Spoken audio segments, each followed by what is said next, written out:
Hello, welcome back to Magic Woods. This story is called Roo-Roo.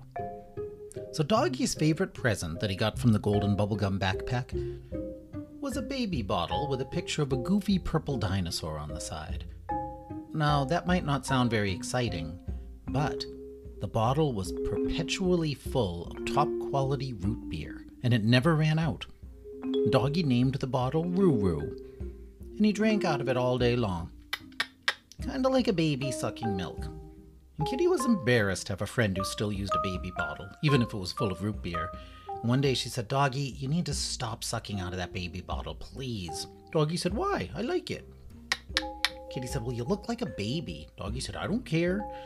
And Kitty adjusted the cummerbund on her new tuxedo and said, "Well, Meow-Me, you'll have to put it away tonight. We're taking Bunny and Pinky on a double date to that fancy new restaurant, the Zami Salami." And Doggy spat out root beer and went, "What? No, yuck, Ruffy. I can't. I hate love. I'm allergic to love." Kitty said, "You are?" "Yes." Kitty said, "Huh, that's weird. So was the first doggy. Must be a breed defect or something." Doggy said, "Rude." Kitty said, "Well, anyways, you're coming on the date." Doggy said, "No, I can't, and I won't." Kitty said, "Well, the old doggy would have done it for me." Doggy said, "Okay, fine, I'll go. I hope I don't die from an allergic reaction." Kitty said, "You're not going to die. Now here, I got you a tuxedo. It's hanging on the door. Put it on and let's be ready. We're meeting them in an hour." Doggy said, "Okay."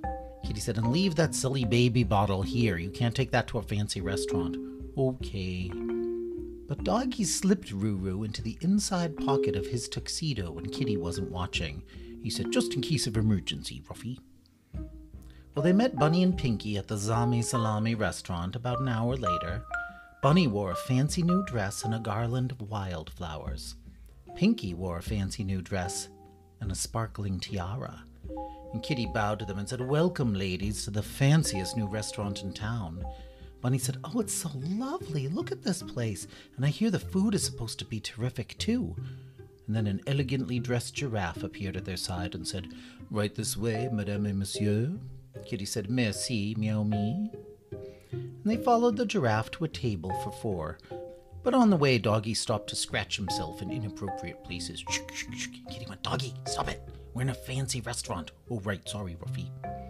Well, they sat down at the table and looked at the menus, and Bunny went, "Ooh, I don't believe it. They have 4-leaf clover salad, and it's only $427 for a small bowl." Kitty went, "Ah." She choked a little bit because she was paying for dinner. Bunny said, "Are you okay, Kitty?" Kitty said, "Yes, Meow-Me, of course, yes." And then the giraffe returned to their table and said, "Can I get you any drinks?" Bunny said, "I'll have carrot juice, please."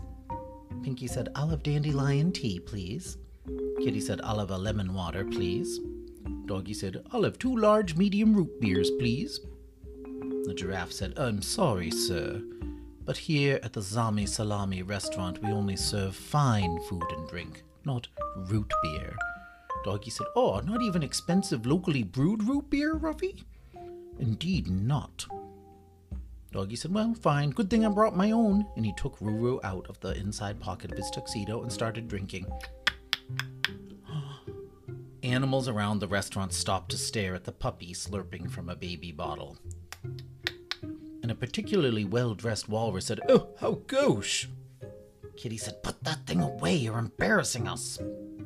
So Doggy put Roo-Roo down, but then he gazed thoughtfully into the distance and said, "Ruffy, I need to pee." Kitty said, "Oh, you don't need to announce it to everybody. Just quietly go."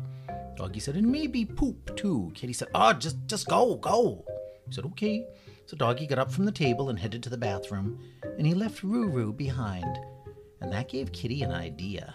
She grabbed the baby bottle and unscrewed the top, and then she dumped the root beer out into a potted plant nearby. Bunny said, "What are you doing? You're going to kill the plant." Kitty said, "Meow-Me, I'm going to stop him drinking out of this baby bottle once and for all." And she grabbed all the stuff she could find at the table. Chunky mustard, a dirty napkin, some carrot juice, breath mints, salt, pepper, sugar, ketchup, hot sauce. And she put it all inside the bottle, and then she put the top back on, and then she shook it all up. She said, "There, Meow-Me, when he gets a sip of that concoction, he'll never want to drink out of this bottle again." And Doggy came back to the table a couple minutes later and he said, "Hello, madames. I didn't have to poop after all. I just went pee, although I did fart once or twice." Pinky said, "Oh, thanks for the update." And then Doggy took a big swig from Roo-Roo. Suddenly he stopped, and his eyes grew as wide as dinner plates. And Kitty went, "Yes." But it wasn't what she thought. It didn't taste bad to Doggy. It actually tasted very good. Doggy went, "Wow, Ruffy, that is the best tasting root beer I've ever had. Must be some award-winning local brew." Kitty went, "What?" And she grabbed the bottle away from Doggy and said, "Hey." And then Kitty took a sip. She went, "Oh, wow, Meowmy, that is really good. But how?" And Bunny said, "Your plan didn't work." And Kitty handed the bottle back to Doggy and she whispered to Bunny, she said, "Well, if I can't get rid of the root beer, I'll just get rid of the bottle." So the next day, Kitty stole Roo-Roo when Doggy wasn't looking and she threw it in the oven and turned the temperature up as high as it could go to 427 degrees. She said that should destroy it, Meowmy. And then after an hour, she opened the oven door and looked inside, but Roo-Roo was still there, not even slightly melted. She went, "What, Meowmy? Impossible!" And then she grabbed the bottle, but it was really hot and she burned her paw. She went, "Meow!" Well, the next thing she did is she got a sword and she tried to cut the bottle in half. She went, "Kitty karate, yeah!" But somehow the bottle broke the sword in two. And the bottle didn't even get a scratch on it. Kitty said, "What, Meowmy? Impossible!" Then Kitty borrowed a stick of dynamite from Whisker, and she tied the stick of dynamite to Roo-Roo and then lit the fuse.